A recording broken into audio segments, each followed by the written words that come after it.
This is Sports Tonight, and I'm reaching you live from Channels TV Sports Center in Lagos, Nigeria. We love talking sports right here, and that's what we are doing. You want to be part of the show? Yes, you can on Twitter, our channels_sports, and on Facebook, our channels like Facebook. Talk to us using the hashtag Sports Tonight. That's it, guys.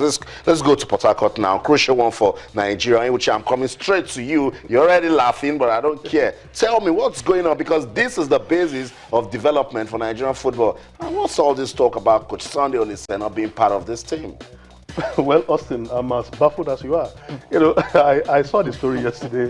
While we wish the coach of the Super Eagles, Sunday Oliseh, a speedy recovery, I want to look at it from a different perspective.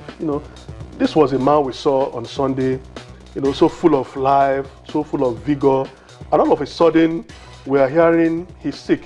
At what point did he get sick? That's the question I'm asking. And why must it be the employers who are now telling us that this man is sick? It leaves a lot of unanswered questions. I have my reservation about how he has carried about doing his job, especially with the home-based teams. Yeah. I'm aware that there was no program after Niger, after the friendly against Niger. He left almost immediately for Belgium, without putting in proper structure for the game. And I think this program was one of the fora that advocated that camping should start almost immediately, because they went for the friendly in Belgium without putting in place a structure. And we knew that the CHAN is also very, very important in tournament, especially for home-based players. So I think it was an afterthought. That's what I feel. An afterthought, because this same today, the Twitter handle of the Super Eagles at the point said he will come, and later it was also denied that the man will come on Sunday. So I think the Nigerian Football Federation owes us. I laugh when a lot of people say the private life of a public office holder is balderdash. We have seen Americans who indulge in all sorts of things, pornography and all that, but immediately they come out to contest for a public office. Those things they've done in the past will be brought into fore. And you can't hold public office if you want your private life to be private. These are two different contradictions, and they must tell us: is this what happened to our coach? Is it these 4 or 5 matches that he has played that has devastated him? Does he have health challenges? They must tell us what has happened. That's what because I don't buy this idea of abandoning the home-based team. Keshi, his immediate predecessor, handled this team like an egg. He did so well for Chad, drilling this team week in, week out. When he's on handling the Super Eagles, he's with the CHAN team. That's it. And it is this precedent that he should continue. But if they are telling us that he's sick, then they must expatiate the kind of health challenges that Sunday. I mean, trying to understand it, Tunde Koiki, not this season where we've seen competitive football, we've seen the home-based players give their 100%. I mean, we were saying it this morning that Victor Moses can say he's not coming out. Say, Bola Salami, jump in there. Tunde Adeniji, jump in there. Prince Agre, jump in there. The quality is there. So you're expecting that our football should be tied around these home-based guys that we can easily just go there, pick on a reservoir that has quality. The truth, like when you said, is that if we want to achieve anything with this CHAN team, we must decide how we want to address the existence of a CHAN team. A standing Super Eagles team that is completely home-based is not a bad idea. It is actually an investment, because it has shown in the past that what we can achieve with it. I believe, like Anoye will bear with me witness, that the first and only time we qualified for CHAN was when the substantive coach of the Super Eagles was given the task of also handling the CHAN team. In the past, there used to be one coach for the Super Eagles and another coach for the CHAN team. So and at that time, we didn't even know much about the CHAN team. Exactly. So there was a disconnect. So if we want, and we saw how fantastically well they played at the last CHAN.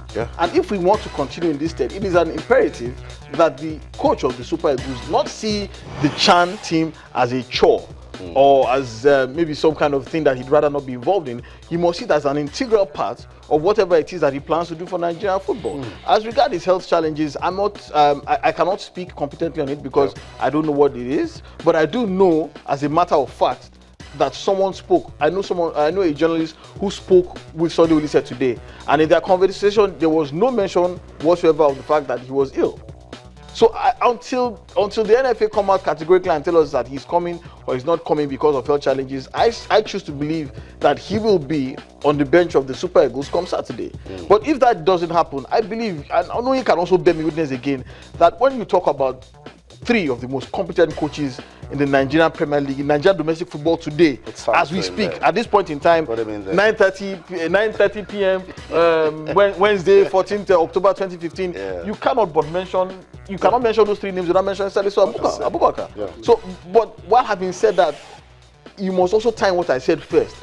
That the moment we started achieving success with the chanting was when the substantive coach of the Super Eagles was mandated to take the chanting as a major part of his program. So there has to be some kind of I know these coaches, their body language. Coach Salisu might not be able to take decisive action. Because he will still feel that let me consult the head coach. He has to consult so that he will not be accused of over ambition, like they accuse Daniel Amokachi, or insubordination. Or insubordination, and that leaves us in the lodge. So I think the earlier the federation decides, what they want to do with the chanting, the better. I also feel that they are kind of over pampering Oliseh. He has to work. He has collected 3 months in advance, and the president told us that the man is coming to oversee a kind of developmental phase in our football, that it's not only the Super Eagles, the Chan team, the Falcons. So he's also supposed to carry out coaching clinics for coaches as well. So they must make the man work for his pay. All this issue of telling us that he's ill a few hours after we saw the man hale and healthy. But the truth is that anything can happen in the blink of an eye. Yes, I agree. If he's ill, he's ill. I agree. Let us give him the benefit of doubt. I agree. But the Sunday Oliseh that you and I know is a Twitter-friendly coach, Facebook-friendly coach. He has always tweeted, has always sent a post on Facebook. We have not seen any. So why is the federation trying to cover him up? Okay, that's what it is with the update from the Chan Eagles camp. But remember, in 2013, second coach Stephen Kesha announced 6 home-based players to the Nations Cup, and a lot of Nigerians like 6 home-based players. What are they going to achieve? Sunday Mba turned out to be my best player at that championship. Godfrey Babona, on the strength of his performance That's with the what Eagles, it is. He's in Turkey now. The same team with the Sunday Bayer that you said is also in Turkey. Also mentioned that the last champ blew up Ejike's on here.